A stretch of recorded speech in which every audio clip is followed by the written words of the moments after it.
Hi മക്കളെ, അപ്പോൾ എല്ലാവരും ക്രിസ്മസ് എക്സാമിൻ്റെ ഒക്കെ തിരക്കിലായിരിക്കും. ആ തിരക്കിലേക്ക് മറ്റൊരു തിരക്ക് കൂടി വരികയാണ്. മക്കളെ, നമ്മുടെ ബേസിക് സയൻസുമായിട്ട് ബന്ധപ്പെട്ട നമ്മളോട് ക്രിസ്മസിന് ചോദിക്കാൻ സാധ്യതയുള്ള പ്രഡിക്ഷൻ ക്വസ്റ്റ്യനുമായിട്ടാണ് സാർ ഇന്ന് വന്നിരിക്കുന്നത്. അപ്പോൾ എന്ത് ചെയ്യുക, ആദ്യമായിട്ടാണ് നമ്മുടെ ചാനൽ കാണുന്നതെങ്കിൽ ഒന്ന് സബ്സ്ക്രൈബ് ചെയ്ത് വെക്കുക, അതേപോലെ തന്നെ ലൈക്ക് ചെയ്യാൻ മറക്കരുത്. ഇതറിയാത്ത കൂട്ടുകാരന്മാരും കൂട്ടുകാരികളൊക്കെ ഉണ്ടെങ്കിൽ എന്ത് ചെയ്യുക, നിങ്ങളൊന്ന് ഷെയർ ചെയ്ത് കൊടുക്കുക. അപ്പോൾ നേരെ നമുക്ക് ഈ വർഷത്തെ ക്രിസ്മസ് എക്സാമിന് ബേസിക് സയൻസ് അഥവാ ഹീറ്റ് ഇൻ എവരിഡേ ലൈഫ് അല്ലെ, താപം നിത്യജീവിതത്തിൽ എന്ന് പറഞ്ഞിരിക്കുന്ന ചാപ്റ്ററുമായിട്ട് ബന്ധപ്പെട്ട ഏറ്റവും സാധ്യതയുള്ള ക്വസ്റ്റ്യൻസുകളാണ് നമ്മൾ എന്ത് ചെയ്യാൻ പോകുന്നത്, പറയാൻ പോകുന്നത്. ഈ ക്വസ്റ്റ്യൻ വളരെ കൃത്യമായിട്ട് ശ്രദ്ധിക്കുക. എന്തിനാണ് സാറേ ഈ ക്വസ്റ്റ്യൻ പഠിക്കുന്നതെന്ന് ചോദിച്ചു കഴിഞ്ഞാൽ അതിന് ഒറ്റ ഉത്തരവേ ഉള്ളൂ. ക്വസ്റ്റ്യൻ കൃത്യമായിട്ട് മനസ്സിലാക്കിയാലേ ഏത് ടോപ്പിക്കാണ് ഇമ്പോർട്ടൻ്റ് എന്ന് നമുക്ക് കൃത്യമായിട്ട് മനസ്സിലാവും. അപ്പോൾ ആ ടോപ്പിക്ക് നമ്മൾ വായിക്കുന്ന സമയത്ത് നമ്മളെ മനസ്സിൽ ഓട്ടോമാറ്റിക്കലി എന്ത് ചെയ്യും, ഇത് വളരെ ഇമ്പോർട്ടൻ്റ് ആണ് എന്നുള്ള ചോദ്യം അല്ലെങ്കിൽ ഇമ്പോർട്ടൻ്റ് ആണ് എന്ന് നമ്മളിങ്ങനെ തോന്നിപ്പിച്ചുകൊണ്ടേയിരിക്കും. അതുകൊണ്ട് ക്വസ്റ്റ്യൻ നന്നായിട്ട് പഠിക്കുക. നേരെ പോകാം നമുക്ക് ക്വസ്റ്റ്യൻസിലേക്ക്. ആദ്യത്തെ question: Haven't you noticed the utensils used for cooking? What is the differences between the materials used to make the utensils and its handle? Explain this on the basis of thermal conductivity. അല്ലെ, പാചകം ചെയ്യുന്നതിനുള്ള പാത്രങ്ങൾ ശ്രദ്ധിച്ചിട്ടില്ലേ? പാത്രം നിർമ്മിക്കാൻ ഉപയോഗിച്ച പദാർത്ഥവും അതിന്റെ പിടികൾ നിർമ്മിക്കാൻ ഉപയോഗിച്ച പദാർത്ഥവും തമ്മിലുള്ള വ്യത്യാസം എന്താ? താപം കടത്തിവിടുന്നതിന്റെ അടിസ്ഥാനത്തിൽ വിശദീകരിക്കുക. മക്കളെ, നമ്മൾ കൃത്യമായിട്ട് നമ്മൾ പറഞ്ഞതാണ് അല്ലെ. ഇപ്പോൾ നമുക്കറിയാം, അതായത് നമ്മൾ അരിയൊക്കെ ഇടുന്ന സാധനം നന്നായിട്ട് ഹീറ്റ് കടത്തിവിടുന്ന ആളുകളായിരിക്കും, പക്ഷെ പിടി ഒരിക്കലും എന്ത് ചെയ്യൂല, ഹീറ്റ് കടത്തിവിടൂല. അപ്പൊ ഇത് ഏത് ടോപ്പിക് വരെ ബന്ധപ്പെട്ടാ നമ്മളെ നിങ്ങൾ പഠിച്ചിട്ടുണ്ടാവും. ഗുഡ് കണ്ടക്ടേഴ്സ് അല്ലെ, good conductors and poor conductors, ഈ ഒരു ഭാഗമുണ്ട് അല്ലെ. Good conductors and poor conductors അഥവാ സുജാലകങ്ങളും അതേപോലെ തന്നെ കുജാലകങ്ങൾ എന്ന് പറഞ്ഞിരിക്കുന്ന ഒരു ഭാഗമുണ്ട്. അപ്പൊ ഈ ഭാഗത്ത് നിന്നാണ് ഈ ക്വസ്റ്റ്യൻ വന്നിരിക്കുന്നത്. അപ്പൊ മനസ്സിലായല്ലോ, അത് കൃത്യമായിട്ട് നമ്മൾ അറിഞ്ഞിരിക്കണം. എന്താണ് ഗുഡ് കണ്ടക്ടേഴ്സ്? ഗുഡ് കണ്ടക്ടേഴ്സ് പറഞ്ഞാൽ ഈസി ആയിട്ട് ഹീറ്റിനെ കടത്തി വിടുന്നത്, എന്നാൽ പുവർ കണ്ടക്ടേഴ്സ് പറഞ്ഞാൽ കടത്തി വിടാത്തത് അല്ലെ. സുജാലകങ്ങൾ എന്ന് പറഞ്ഞാൽ ഹീറ്റിനെ കടത്തി അഥവാ താപത്തെ കടത്തി വിടുന്നത്, ഇത് കടത്തി വിടാത്തത്. ഇത് മാത്രം പഠിച്ചാൽ പോരാ, ഇതിന്റെ എക്സാമ്പിൾസുകളോട് മക്കൾ കരുതി വെക്കണം. ഓരോന്നിനും അറ്റ്ലീസ്റ്റ് ഒരു 2 എക്സാമ്പിളുകളും നോക്കി വെക്കുക. ഇത് നേരെ തിരിച്ചു പറയാറുണ്ട്. നമുക്ക് എക്സാമ്പിൾ തന്നിട്ട് ഇത് ഏതാണ് ഗുഡ് കണ്ടക്ടേഴ്സ് അല്ലെങ്കിൽ പുവർ കണ്ടക്ടേഴ്സ് എന്ന് ചോദിക്കാറുണ്ട് അല്ലെ.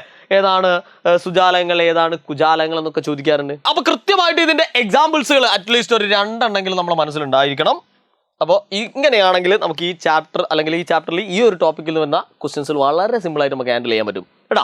അടുത്ത ക്വസ്റ്റ്യൻസിലേക്ക് നമ്മൾ പോകുന്നു. ഏറ്റവും ഇമ്പോർട്ടൻ്റ് ആയിട്ട് നമ്മൾ 100% ഉറപ്പ് പറയുന്ന ഒരു ക്വസ്റ്റ്യൻ ആണ്.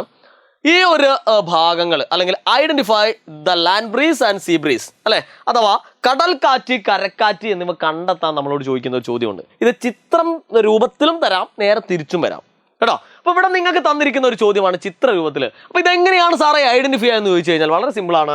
നമുക്കിതാ ഇവിടെ സൂര്യനെ കാണുന്നുണ്ട് അല്ലെ. സൂര്യൻ എപ്പോഴാണ് ഉണ്ടാവുക? ഡേ ടൈം, പകലല്ലടാ മക്കളെ അല്ലെ. അപ്പൊ പകൽ സമയത്ത് ഇത് ഏതാണ്? ഇത് രാത്രി, നൈറ്റിലാണ്. ഈ ഒറ്റ സാധനം അറിഞ്ഞാൽ മതി അല്ലെ. ഇവിടെ സൂര്യനാണ്. സൂര്യൻ എന്ന് പറയുമ്പോൾ ഡേ ടൈമിലാണ് അഥവാ പകൽ അല്ലെ മക്കളെ. അപ്പൊ ഏതാണ് മക്കളെ പകലിലുണ്ടാവുക? സീ ബ്രീസ് ആണ്. നമ്മൾ പഠിച്ചിട്ടുണ്ട് അല്ലെ. സീയുടെ പകൽ കടൽ കടൽക്കാറ്റാണ് ഉണ്ടാവുക. എന്നാൽ നൈറ്റ് ടൈമിൽ ഏതാണ് ഉണ്ടാവുക? That is known as land breeze അല്ലെ. ലാൻഡ് ബ്രീസ് അഥവാ എന്താണ് പറയാ, കരക്കാറ്റ് എന്നാണ് പറയാ. അപ്പൊ ഈ ഒരു സാധനം, അതായത് രാത്രി ഉണ്ടാകുന്നത് ഏത്, പകൽ ഉണ്ടാകുന്നത് ഏത്, അതൊക്കെ കോഡിങ്ങിലൂടെ നമ്മൾ പഠിപ്പിക്കുന്നുണ്ട് അല്ലെ. ഈസി ആയിട്ട് മക്കൾക്ക് ഓർത്ത് വെക്കാം. ഒരു പരീക്ഷകളിലും എല്ലാ പ്രാവശ്യവും പരീക്ഷകളിലും എന്ത് ചെയ്യും, ഈ ഒരു ചോദ്യം കൺഫ്യൂഷൻ ആയി പോകും കേട്ടോ. അയ്യോ സാറേ ഈ ലാൻഡ് ബ്രീസ് എപ്പോഴാണ് ഉണ്ടാവുക അല്ലെങ്കിൽ കടൽക്കാറ്റ് എപ്പോഴാണ് ഉണ്ടാവുക എന്നൊക്കെ കൺഫ്യൂഷൻ ആയി വരും. അങ്ങനത്തെ ഒരു കൺഫ്യൂഷൻ ആയിട്ട് എജുപോർട്ടിന്റെ മക്കൾ എന്ത് ചെയ്യൂല, പരീക്ഷകളിൽ കയറൂല. അവർക്ക് ഈസി ആയിട്ട് ഇതിന്റെ കോഡിങ്ങളൊക്കെ അറിയാം അല്ലെ. അങ്ങനെ നമ്മൾ അടുത്ത ഏറ്റവും ഇമ്പോർട്ടൻ്റ് ആയി ഞാൻ ഓൾറെഡി പറഞ്ഞു. Right example for good conductors and poor conductors അല്ലെ. സുജാലകങ്ങളും കുജാലങ്ങൾക്കും ഉദാഹരണം ഇത് ഇഷ്ടമായൊരു സാധനം ഉണ്ട് അല്ലെ. അപ്പൊ ഗുഡ് കണ്ടക്ടേഴ്സ് അല്ലെങ്കിൽ സുജാലങ്ങൾ എക്സാമ്പിൾ ഏതൊക്കെയാണ്? ഓൾ മെറ്റൽ അഥവാ എല്ലാ ലോഹങ്ങളും എന്തിന് എക്സാമ്പിൾ ആണ്? ഗുഡ് കണ്ടക്ടേഴ്സ് അതല്ലെങ്കിൽ സുജാലങ്ങൾക്ക് എക്സാമ്പിൾ ആണ്. ഇനി പുവർ കണ്ടക്ടേഴ്സ് അല്ലെങ്കിൽ കുജാലങ്ങൾക്ക് എക്സാമ്പിൾ ഏതൊക്കെയാണ്? പേപ്പർ ഉണ്ട് അല്ലെ. പേപ്പർ നമുക്കൊരു എക്സാമ്പിൾ ആയിട്ട് പറയാം. അതേപോലെ തന്നെ ഗ്ലാസ് ഒരു എക്സാമ്പിൾ ആയിട്ട് പറയാം. അങ്ങനെ ഒരുപാട് സാധനങ്ങൾ നമുക്ക് എന്ത് ചെയ്യാം, പുവർ കണ്ടക്ടേഴ്സ് അല്ലെങ്കിൽ കുജാലങ്ങൾക്ക് പറയാം. ഞാൻ നേരത്തെ പറഞ്ഞപ്പോൾ തന്നെ നിർബന്ധമായിട്ടും അറ്റ്ലീസ്റ്റ് ഒരു 2 എക്സാമ്പിൾസുകളെങ്കിലും നമ്മൾ എന്ത് ചെയ്യുക, അറിഞ്ഞിരിക്കുക എന്നുള്ളതാണ് നമുക്ക് പറയാനുള്ളത്. ഓക്കെ, ഇനി അടുത്ത ചോദ്യത്തിൽ വളരെ ഇമ്പോർട്ടൻ്റ് ആയിട്ടുള്ള ഇങ്ങനെ ഒരു ചോദ്യം വരും.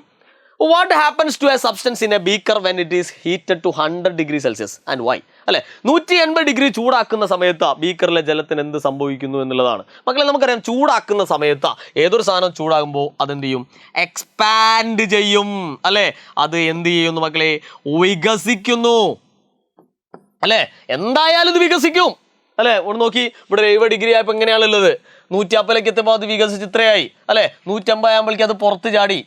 That's all. എക്സ്പാൻഷൻ, അല്ലെ, തെർമൽ എക്സ്പാൻഷൻ അഥവാ താപീയ വികാസം എന്ന് പറഞ്ഞിരിക്കുന്ന ഒരു ടോപ്പിക് ഉണ്ട്. അതുമായിട്ട് ബന്ധപ്പെട്ട ഒരു ചോദ്യമാണ്. അല്ലെ, അടുത്ത ക്വസ്റ്റ്യനിലേക്ക് പോവാം. What are the methods of heat transmission? താപപ്രേഷണത്തിന്റെ വിവിധ രീതികൾ എന്തെല്ലാം? ഈ ചാപ്റ്ററിന്റെ ഒരു പ്രധാനപ്പെട്ട ഐറ്റംസ് എന്ന് പറയുന്നത് ഇതാണ്. അപ്പോൾ ഒരു സ്ഥലത്തുനിന്ന് മറ്റൊരു സ്ഥലത്തേക്ക് ഹീറ്റ് പോകണമെങ്കിൽ അത് പോകുന്ന സ്ഥലത്തിന്റെ പ്രത്യേകതയ്ക്ക് അനുസരിച്ചാണ് പേരിട്ടിരിക്കുന്നത്. അല്ലെ, നമുക്കറിയാം അതിൻ്റെ അകത്ത് ഒന്നാമതായിട്ട് വരുന്നതാണ് കണ്ടക്ഷൻ അഥവാ ചാലനം. അല്ലെ, രണ്ടാമത്തതാണ് കൺവെക്ഷൻ അഥവാ സംവഹനം. ഇതാണ് രണ്ടാമത്തത്. ഇനി മൂന്നാമത്തെ ആളാണ് റേഡിയേഷൻ എന്ന് പറയുന്നത്. റേഡിയേഷൻ അഥവാ വികിരണം എന്ന് പറയുന്നത്. ഈ ശരിക്കും ഈ ചാപ്റ്ററിന്റെ ഒരു പകുതിയും കവർ ചെയ്യുന്ന ഇത് തന്നെയാണ്. അല്ലെ, അപ്പോൾ നമുക്ക് ഹീറ്റ് കടന്നു പോകുന്ന സ്ഥലം, കടന്നു പോകുന്ന മെറ്റീരിയൽസ്, കടന്നു പോകുന്ന സ്ഥലത്തിന് വെച്ചിട്ടാണ് നമ്മൾ ഇത് ഇങ്ങനെ ഡിവൈഡ് ചെയ്തിരിക്കുന്നത്. അപ്പൊ കണ്ടക്ഷൻ അഥവാ ചാലനാണെങ്കിൽ സോളിഡിലൂടെ കടന്നു പോകുമ്പോൾ അഥവാ ഖരത്തിലൂടെ കടന്നു പോകുമ്പോഴാണ് നമ്മൾ ഇങ്ങനെ വിളിക്കുക. അല്ലെ, ഇത് ലിക്വിഡ് ഓർ ഗ്യാസ്, അല്ലെ, ദ്രാവകം അല്ലെങ്കിൽ വാതകത്തിലൂടെ കടന്നു പോകുമ്പോഴാണ് നമ്മൾ ഏത് പേര് വിളിക്കുക? കൺവെക്ഷൻ അഥവാ സംവഹനം എന്ന് വിളിക്കുന്നത്. ഇനി റേഡിയേഷൻ എന്ന് പറഞ്ഞു കഴിഞ്ഞാൽ വിത്തൗട്ട് മീഡിയം എന്നാണ്. Without medium. ഇയാൾക്ക് എന്തിൻ്റെ ആവശ്യമില്ല? ഒരു സോളിഡിൻ്റെയോ ലിക്വിഡ്സിൻ്റെയോ ഗ്യാസിൻ്റെയോ ഒന്നും ആവശ്യമില്ല. ഇയാൾ ഫ്രീ ആയിട്ട് കടന്നു പോകും. അല്ലെ, വിത്തൗട്ട് മീഡിയം. മാധ്യമം ആവശ്യമില്ല. മാധ്യമം ആവശ്യമില്ല. മാധ്യമം ഉദ്ദേശിക്കുന്ന ആരെയെന്നറിയോ? സോളിഡ്, ലിക്വിഡ്, ഗ്യാസ്, ഖരം, ദ്രാവകം, വാതകത്തിനാണ് ഉദ്ദേശിക്കുന്നത് കേട്ടോ. അപ്പൊ ഇത് കൃത്യമായിട്ട് നമ്മൾ മനസ്സിലാക്കി വെച്ചാൽ മതി. എന്തൊക്കെയാണ് പറഞ്ഞത്? എന്തൊക്കെയാണ്? സോളിഡിലൂടെയാണ് കടന്നു പോകെങ്കിൽ കണ്ടക്ഷൻ, ചാലനം. ഖരത്തിലൂടെയാണ് കടന്നു പോകെങ്കിൽ ചാലനം. ലിക്വിഡ്സ് ഓർ ഗ്യാസ്, അല്ലെ, ദ്രാവകം അല്ലെങ്കിൽ വാതകത്തിലൂടെയാണ് കടന്നു പോകെങ്കിൽ കൺവെക്ഷൻ അഥവാ സംവഹനം.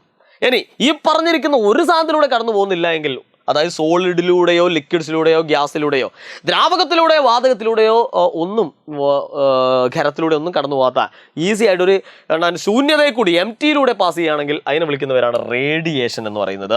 നിർബന്ധമായിട്ടും പഠിച്ചു നോക്കുക. കാരണം ഇതിലെ ഈ ചാപ്റ്ററിൻ്റെ ഒരു 50% ഭാഗവും കവർ ചെയ്യുന്ന ഇതാണ്. അതുകൊണ്ട് തന്നെ നമുക്ക് 1, 2, 3, 4 മാർക്കിനൊക്കെ പ്രതീക്ഷിക്കാവുന്ന ഒരു ടൈപ്പ് സാധനമാണ് ഇത്.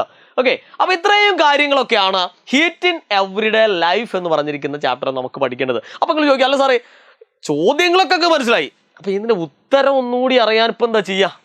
എടാ മക്കളെ, ഉത്തരം ഒന്നുകൂടി അറിയാനാണ് നമ്മുടെ ലൈവ് ക്ലാസ്സുകൾ. അല്ലെ, അപ്പൊ ലൈവ് ഉണ്ട്.